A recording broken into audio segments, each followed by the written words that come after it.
Scarce indeed is the man who sets himself up to accept only certain thoughts and beliefs, and, firm in his faith and foundation, outweights the world to achieve his ends. The sea and the mountain, the storms and the stars shall not persevere against such a man, and he shall move the very ends of the earth.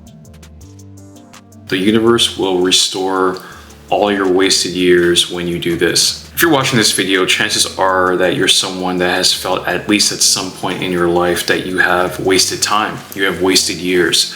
You haven't progressed as fast as you've wanted to. And this can leave you feeling guilty. It can leave you feeling shame. It could leave you feeling annoyed at what could have been or what opportunities could have went your way. This video is going to show you the ways in which you can co-create with the grander mind. You can co-create with the universe in order to make up for that said lost time. And it's all about how you even look at that lost time, and also how you look at your future, and also how you look at your present. Because too many people end up ruminating over and over again about time that has wasted, or they have limiting beliefs about where they can be. In this video, I'm going to break down this phenomenon in many levels so that you understand what's going on, and you'll have really practical approaches to approach speeding things up, having things move faster in your life, whether it's career related, whether it's in your love life or relationship, or it's in health. Whatever area, there are things you can do in order to speed up those said results, in order to make up for the lost time that you feel like you can't get back, or the lost time that you feel like is gone forever. And it's just not true. It's not fundamentally true that this lost time is gone forever. You know, maybe some of you have been very consistent at doing certain things in your life, and you still feel like you don't have much to show for it. That's also common. Some of you have been very productive on paper, but you feel like still there hasn't really been results that have shown for those said inputs that you've done. It's easy to look back with regrets and wishing you didn't waste time in the past. You can end up feeling like it's too late and there's too much quote unquote lost time. This puts you in a scarcity mindset related to time, and it warps how you think of time, since you believe you don't have any time. You don't do things in the present moment to move yourself forward. Isn't that interesting, right? Because our beliefs shape our actions, they shape our reality. So if we believe that we're out of time, and we still have time left, but we believe we're out of time, well, we're not going to do the things that would lead us to making the most of our time. So thus we waste it again and again, and we build even more regret. And then we look back at the years where we told ourselves that we don't have time anymore, and then we realize we did have time, and then we're like, oh, you know, now we definitely don't have time. But again, the same cycle repeats. So this leads to a downward spiral of regret, guilt, and shame. And with guilt, it's the idea of I did something bad, or I did something that wasn't right. And then shame is saying I am a bad person. So when we keep doing actions that we feel like aren't in our highest good, we feel guilt. But if that happens long enough, we start to develop some shame. And this may compound on top of any shame or guilt you already have about yourself just in general. The universe can make up for lost time because you are the universe. You co-create with the grander mind, as I've said in other videos.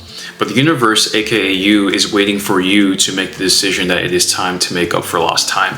You know, so it's a decision at the end of the day. It's not going to happen just out of nowhere. You have to make the decision that, hey, I'm going to make up for all this lost time, and it's very much possible for me to do so. I can see a lot of forward progress in my life in a very fast amount of time, because if I hold that belief, then reality will show me that that is true. Because at the end of the day, a lot of forward movement doesn't have to take years. It's a belief that it does have to take years, but it doesn't have to. A lot of people have made forward movements in their lives in a span of 1 month, in a span of a couple weeks, in a span of 2 months. Some people have made 5 years worth of progress in a span of 6 months. So your relationship with forward progress says a lot in how much progress you'll actually see. That decision is in you being like, I'm going to start harboring new beliefs. I'm going to start harboring new beliefs about myself and about what's possible. I'm going to feel differently predominantly. I'm going to stop complaining. I'm going to stop, being in the victim mindset. I'm going to stop brooding over people that did me wrong. I'm going to stop making excuses. I'm going to stop focusing on the negatives, because all these things delay my progress, making things take more time. So if you're constantly ruminating over things that didn't go right in the past, people that did you wrong, so on and so forth, you get locked in that emotional space and also that head space, and it becomes easier to make excuses as to why you can't move forward. Oh, because this happened in the past, this happened in the past. And all your subconscious picks up is the present feelings you're feeling about thinking about the past. And thus you perpetuate that blockage. And later in this video, I'm going to have a quote on this exact phenomenon, but I want to paint that picture. So you have to let go of all these things. I know the next thing a lot of you are going to say is, some of you might say, oh, but that's easier said than done. Well, I'm like, of course it is. So are like 99% of the things we do are easier said than done. It's easier to say that I'm going to cook a fettuccine Alfredo recipe than it is to actually do it. Because all you have to do is think about it and say it. Of course, that's easier said than done than going in the kitchen, taking out your pots and pans, cooking the pasta, cooking the chicken, cooking the sauce, all of that stuff. Of course, it's easier said than done. It's easier said than done to start that business. It's easier said than done to ask that person out that you're interested in. It's easier said than done to have a healthy diet and have a healthy body. Of course, it's easier said than done, but doesn't mean you can't do it. It's like people hide behind that in order to come up with that excuse to help to keep themselves stuck so that they don't move forward.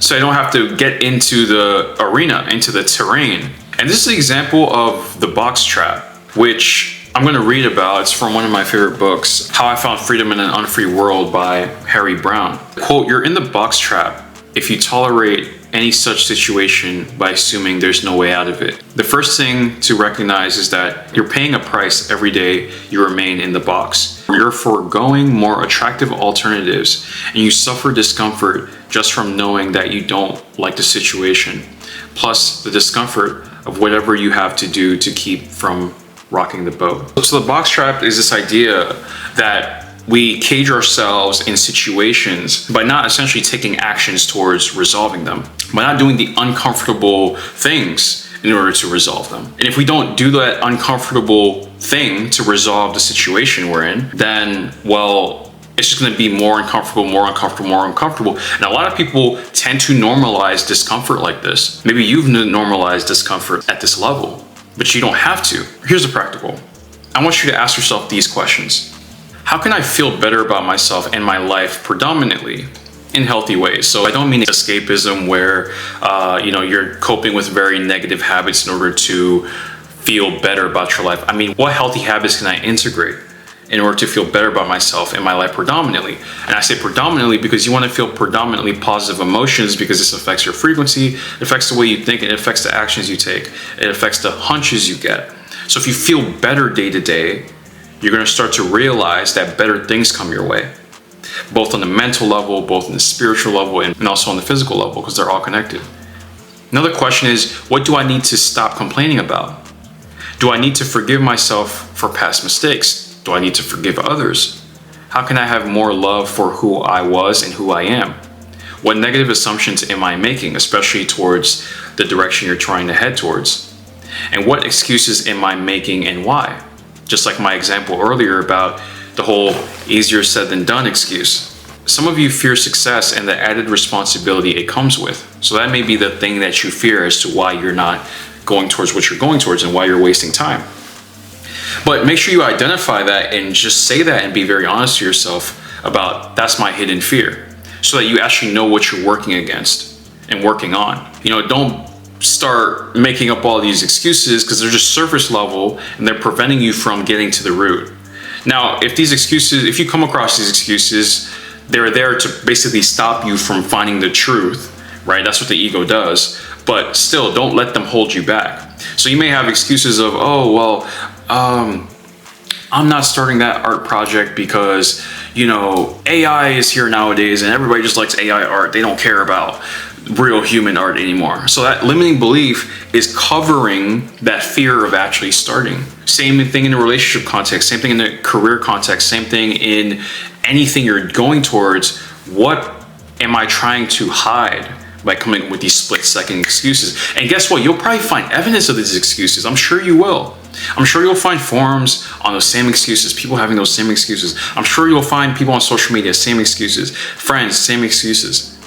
How does that help you though? Your beliefs need to serve you, and I'm going to talk about that later in this video. I'm going to have some juicy quotes on that part too. Time isn't as static as we think, and your physical reality does a really good job of convincing you of time being very static. It tells you that it takes X amount of months or years to accomplish X, Y, Z, or to build a certain self-image, or to be recognized for your talents, or to reach a certain level in spirituality. These are the agreements we make with the idea of time. We tell ourselves things like, oh, I don't have enough time. When really our perception of time is warped in that moment because our body is dysregulated. A dysregulated nervous system literally views reality differently. You start viewing reality in a very scarce manner. So you start telling yourself, I don't have time, and you don't get to the things that you need to get to because you're dysregulated within. How do people solve this? They tend to do things like breath work, things like meditation to slow down the internal processes so that they can view the world differently now. So now all of a sudden they feel better within, they're in a higher state of consciousness within. Well, it's easier to perceive and receive higher consciousness things in the external world. And it's also easier to see the abundance in the world because abundance is a higher state of consciousness. So someone is abundant within, feeling good within, very regulated within. Now they see the abundance of time available to them. They also get rid of things that are taking up their time in order to do the things they need to get to, in order to speed things up, in order to make more progress, in order to be more productive, in order to have the universe speed things up for them. Because again, they aren't separate from the universe, they are the universe. And when I say the grander mind, I mean you are the grander mind, and also you are working with the grander mind as if it's separate from you, because the grander mind has these amazing capabilities that your human mind cannot even perceive. And that's the amazing aspect of the universe. And it's not just time that throws you off, it's also your emotions. Here's a quote from The Ultimate Connection with God. Quote, if the emotional ego succeeds in taking you over, it will leave you wanting more pain. You will become either a perpetrator or you will want to suffer pain. I love this quote because it touches on emotional addictions. If you predominantly experience very negative emotions and you get very used to those negative emotions, you start to build an addictive habit of staying in those negative emotions. Your life could be going great, but if you're addicted to anger, you're going to find things to be angry about. If you're addicted to anxiety, you're going to find things to be anxious about. If you're addicted to desiring and desiring and desiring, you're going to find things to desire more and more and more and more. So it becomes this loop. So if we're going to be addicted to certain emotions, we might as well be addicted to emotions that are higher up in the levels of consciousness, because those emotions are in the same energy signature as the positive experiences we want to experience in our life. So you have to see the discomfort in the comfort that you've built with the negative emotions. And the thing though is, like, you start to think that you're them. That's also what perpetuates the addiction, is you've identified with these emotions instead of viewing them as experiences. And thus, if you don't experience them, you feel like you've lost a sense of self. No emotion is you, even positive ones. These are just experiences. They come and they go. They signal certain things about you. And I don't care how strong the emotion is, it's still an experience. So experiences have different levels of immersion, but they are still experiences. If I go on a fast roller coaster, it's more of an immersive experience than a slower roller coaster. We can all agree on that. The reason why is because a faster roller coaster has more stimulus. There's the speed, you're seeing more things, there's faster spinning, all of that stuff. But it's still an experience, just like the slower roller coaster is. If you feel very courageous, extremely courageous, that's an experience, just like if you feel slightly joyful, that's also an experience. Do they have different rates of vibration? Absolutely, but they're still experiences. They are not you. So yes, they feel differently, their intensity varies, but they're not you. Just like if you're watching a movie, some movies are more immersive, you're more into them than other movies. Some other movies you're watching and you're like, man, this is boring. You're falling asleep, you're calling your friend. You're gonna go cook something because it's just not interesting. That's what I guess that's why Netflix has the whole, those movies that are made for people that are on their phones. Hey, maybe the movie just isn't as interesting. But anyways, the immersion, the stimulus gets you more wrapped into it, but it's not you. If you're watching your favorite movie, that's more immersive than reading a book that you're so into. The movie's more stimulating than that book, so the movie seduces you into forgetting about everything else. That's what being very immersed in something is. Like, if you're someone that's pretty self-aware, but you're feeling sadness very intensely, the sadness is seducing you into forgetting about the self-awareness. It's seducing you into that vibration of sadness, into that depressive state. And then the things you do because of that depressive state may not be in line with who you actually are, but because you've fallen into that state, then it just takes over. But it's still an experience. It's not who you are. And you can apply this to how you're feeling when things don't go your way, when you're trying to better your life. It's just an experience I'm experiencing. And it's trying to tell me something. It's trying to tell me something about the past. It's trying to tell me something about how I interpret things. It's trying to tell me something about my traumas. It's trying to communicate something, and I need to be curious about it. So I don't care how immersive an emotion is, it's still an experience. It's not you. It doesn't have to take over. You can choose your relationship with that emotion. You can choose how you'll move forward despite that emotion being very strong. These unpleasant emotions and unwanted thoughts loop you in to react to them, and they keep you holding on to the same beliefs that are the same frequency of the reality you don't want. So you get looped in by a certain thought you have, you get looped in by an emotion you have, and because you've done this in the past, you basically have neural circuits in your brain that make it easier for you to execute what you've executed in the past. But you can consciously choose something different. If you're in business and you're trying to sign a client, or you're trying to close a certain deal, and you have certain negative reactions when deals don't close, or they don't close in that timeline that you want, if you don't watch yourself, you'll develop these circuits in your brain where you have these instinctual reactions to it not going your way. And then you repeat that, and that's how you stay stuck. You may get discouraged, and then that prevents you from reaching out to newer clients, or advertising, or marketing, or whatever. Same with working out. You're not getting the results you want. You get discouraged. You let that emotion take over. It keeps you in that same lifeline, that same frequency, that same identity. So you have to be so strong to overcome that environment, to overcome the stimulus that the 3D world is giving you. You have to live beyond the environment, beyond what the physical is giving you, because the environment or the physical world is a mere reflection of the past you. It's a mirror. So if you want a new mirror, you have to put your attention, your focused energy on what you want, on something newer, on something different. Where your attention goes is where energy flows. You may ask how you do that. Well, when you visualize a newer environment in your mind, in your mental realm, a newer you experiencing these given things, that's all the evidence you really need, because the mind and body can't tell the difference between what's experienced in the physical world and what's experienced in your mind. There's just same sensations going on. Here's a quote from Breaking the Habit of Being Yourself by Dr. Joe Dispenza. I absolutely love this quote. By reminding yourself who you think you are in reference to the outer world, your identity becomes defined by everything outside of you, because you identify with all of the elements that make up your external world.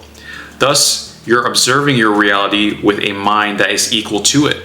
So you collapse the infinite waves of probabilities of the quantum field into events that reflect the mind you use to experience your life.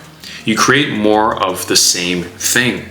That's very powerful. You create more of the same thing when you use the same mind as the past. You have to create with a newer mind. Continuing on, quote, by responding with the same brain hardware that matches what you remember, you're creating a level of mind that is identical to the past, because your brain is automatically firing existing circuits, as I talked about, to reflect everything you already know, have experienced, and thus can predict.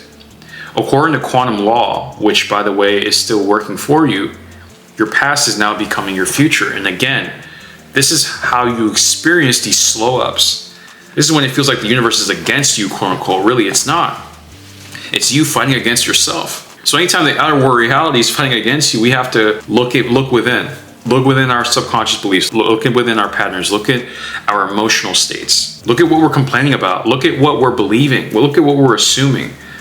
That's why I had you ask yourself those questions earlier, for you to be just more aware of those things. Quote, when you think from your past memories, you can only create past experiences, as all of the knowns in your life cause your brain to think and feel in familiar ways.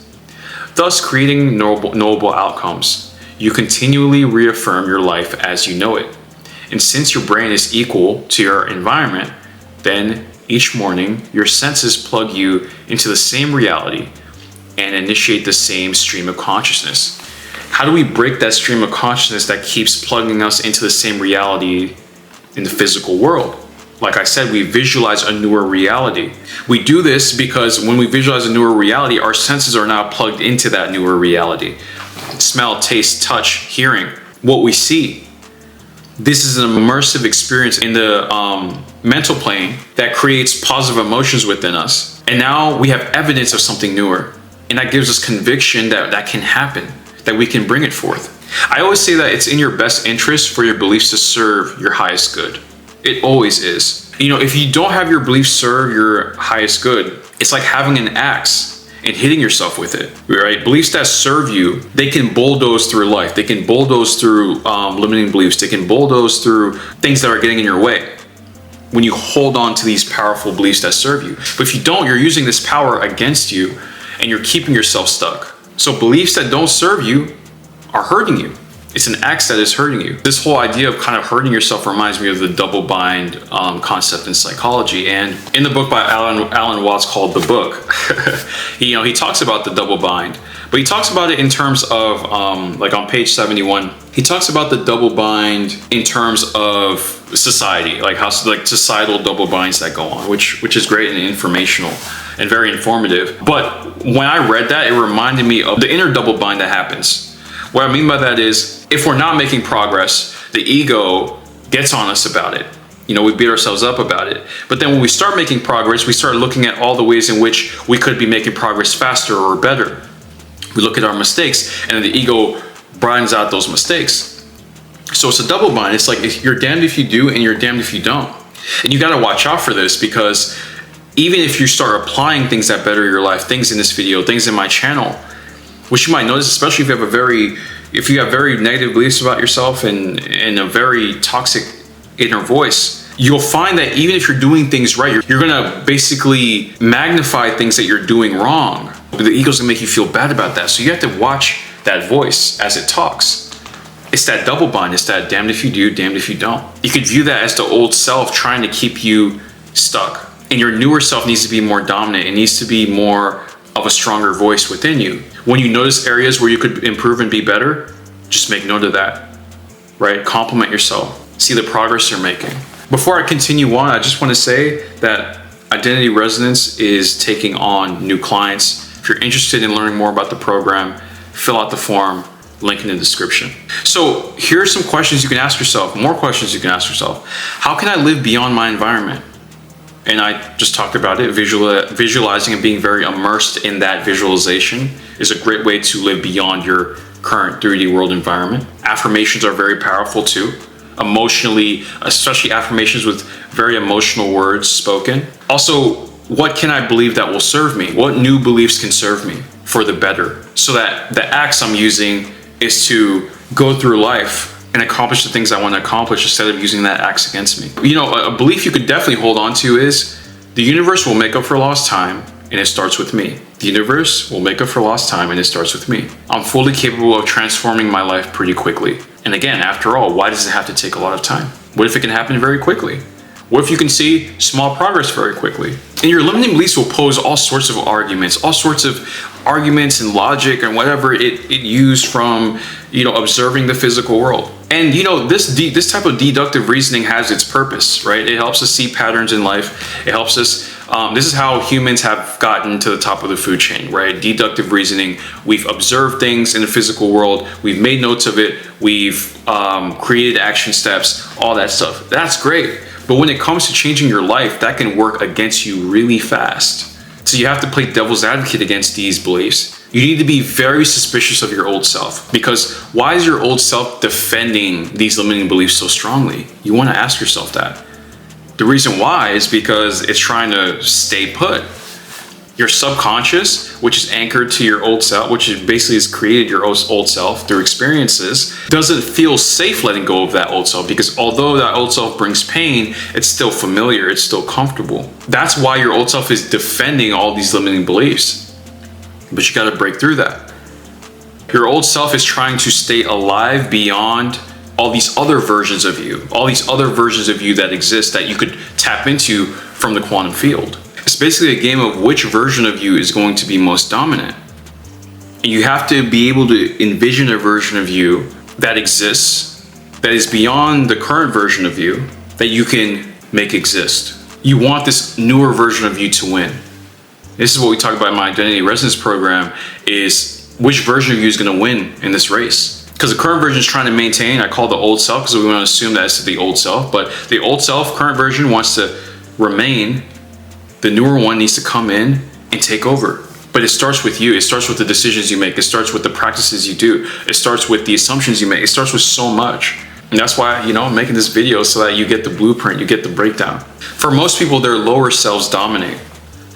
And it dominates so smoothly and subtly that people don't even see it. These blind spots are missed. Here's a quote by me, quote, "Trust yourself, but don't trust your old self." I'll say it again, trust yourself, but don't trust your old self. So trust your ability to be better, but don't trust the old self that is anchored to an old reality that you don't want. Because it's like somebody trying to teach you how to surf. Like, let's say you want to surf, they're trying to teach you how to surf, but they're scared of water. Like, that literally doesn't make sense. How can you take advice from that person? They're scared of water. You want to surf, you want to be in the water. So if they give you advice, they're gonna be like, hey, so you know how to surf, that water over there, don't go to the water. I have this video game that you should play. Plug it in, right? Put it in and start playing the video game. It's a surfing video game. When you play that video game, you'll know how to surf. But those aren't the right instructions. That video game is not going to teach you how to surf. You'll get better at playing a video game on how to surf, but you won't get better at surfing. Just like the guy trying to get better at basketball. You can play 2K all day. That doesn't mean you're going to get better at basketball. That's just a simulation, right? So when we listen to our old selves, that voice of the old self, we're getting advice from someone that's trying to keep us stuck. We're getting advice from someone that's trying to throw us off, that's trying to outsmart us. We need to take advice from people that are doing the thing, and also the future self. What would my future self want from me? What advice would my future self give me? Here's another quote from The Ultimate Connection with God that I absolutely love. Quote, "Like everything else in existence, the emotional ego, which is driven by the Yetzer Hara, which is the Hebrew term for evil inclination, wants to survive, and the only way it can survive is by getting you to unconsciously identify with it. If it succeeds, it can then take you over. It can, quote unquote, become you and live through you. Like a destructive parasite, it needs to nourish itself through you. It will feed on any experience that resonates with its own kind of energy. Anything that creates further pain in any form, it can feed on anything negative within you, such as anger, destructiveness, hatred, grief, emotional drama, violence, and even illness." A major idea of this video that I want to get across is the importance of thinking of time as an illusion in order to help with this process of the universe helping you get back time. What do I mean by an illusion though? Why would we want to think of time as an illusion? I mean that because you completely have the ability to collapse time. You can quantum jump to a reality really fast, so fast that it's as if time was never even wasted to begin with in the past. And that's very powerful. There are people walking on this earth right now that have accomplished insane things, like things unimaginable. And they've done these amazing things in some sense. It makes no sense how they did this. It's because they are creating beyond matter, beyond the 3D. They create in the mental realm, they create in the spiritual realm. And some of them don't know they're actually doing this, but anytime you're implanting positive beliefs and positive assumptions in your mind, you're speeding things up and you're making up for lost time. Because the times of lost time, where you felt like you weren't really getting results like that, there are certain things you were believing and thinking that was leading to these delays. There were things that were blocking you from moving forward faster. There are things that are leading to the procrastination. There are things that were leading to, the blockages. But when that's removed, all of a sudden, there's all this forward progress. It's not just about the technique you use to manifest it. It's the fundamental first principles of what are my beliefs? How am I feeling predominantly? What am I assuming? So when you visualize an experience that you want to happening right now, it's one of the best ways to collapse time. And doing that affects how you start to think. It affects what you start to assume. It affects what you start to feel. And in fact, you can remember the past differently by changing your interpretation, right? Which is really interesting. So if the past has haunted you, if you change your interpretation of the past, you start remembering it differently. There's some things that may start to stand out about the past, some lessons that may stand out about the past. Assuming yourself to be the person that is already experiencing your ideal reality as you walk day to day is also an example of collapsing time. So what I just talked about with visualization is an example of collapsing time, but also living your life day to day, having that assumptive, positive attitude, walking around in that vibration starts to collapse time as well. It starts to make up for lost time. You're psychologically and emotionally a different person, and since the universe reflects who you are, not who you want to be, it will reflect that back to you. Yes, it can happen with a delay, but it will reflect that back to you. This is the law of assumption, assuming the wish fulfilled. Choose different thoughts and choose different emotions. It's a choice. Not to say that you control your thoughts 100%. That's not what I'm saying. I'm saying you can choose the thoughts you want to think, and then when thoughts come about that you don't like, you can choose something different. You can place your attention, which is your energy, elsewhere. Same with emotions. You experience the emotions as they come up. You identify that you understand that they're just experiences. They aren't who you are. And then you can choose a different emotion. And in some cases, if the emotion is very intensely negative, that's okay. You sit with it and you get to a neutral state of consciousness first, and then from there you can get to a higher state of consciousness. It's both a game of offense and defense. So it's not just about like, let me sit and visualize for an hour and then I'm good. No, there are going to be things in your day that trigger you. There are going to be people that trigger you. There are going to be things that remind you of the past. And that's again what Joe Dispenza talked about, overcoming your environment, being bigger than the environment, being bigger than your emotions, being bigger than your thoughts. Having so much self-awareness, which is a higher level which is high frequency. High awareness is high frequency. Being in such a high frequency that you overcome it. What is a high frequency individual? It's somebody that not only thinks and feels in a high frequency, they have a high awareness. In the start of this video, I started off with a quote from 3 Magic Words by Ewell S. Anderson. And I want to read a quote from this book that I really like about thoughts. Willing to think the right thoughts is the basis of all accomplishment, all vigor, all success, all health, all happiness. It is from here, this point of first choice, that everything in the universe starts. It is first cause, consciousness making a choice. It is the primal question of all creation. What will you think? Once the choice is made, your life is but a reflection of your thoughts made manifest. You choose every circumstance and thing about you in that first choice when you decide what you will think. Pascal says, thought constitutes the greatest in man. Schopenhauer says, the world is my idea. The Vedanta philosophy of ancient India says that matter has no existence independent of mental perception. Mind is the mighty mover. What will you think? The choice is yours and yours alone. The only true choice which you have in your life. Through it all, things will be delivered to you for good or evil according to your choice. That series of quotes probably made the hair on the back of your neck stand up, because it definitely did for me when I read them. Just realizing how much power we have to shape things based on our thoughts and our emotions and whatnot. Overall, the universe helps you in making up for lost time because you're quantum jumping. That's what's going on here when you're visualizing this ideal version of you beyond what the physical is showing. You're quantum jumping to something different. You're no longer replaying the narratives that have kept you stuck, or feeling the same emotions that have kept you stuck.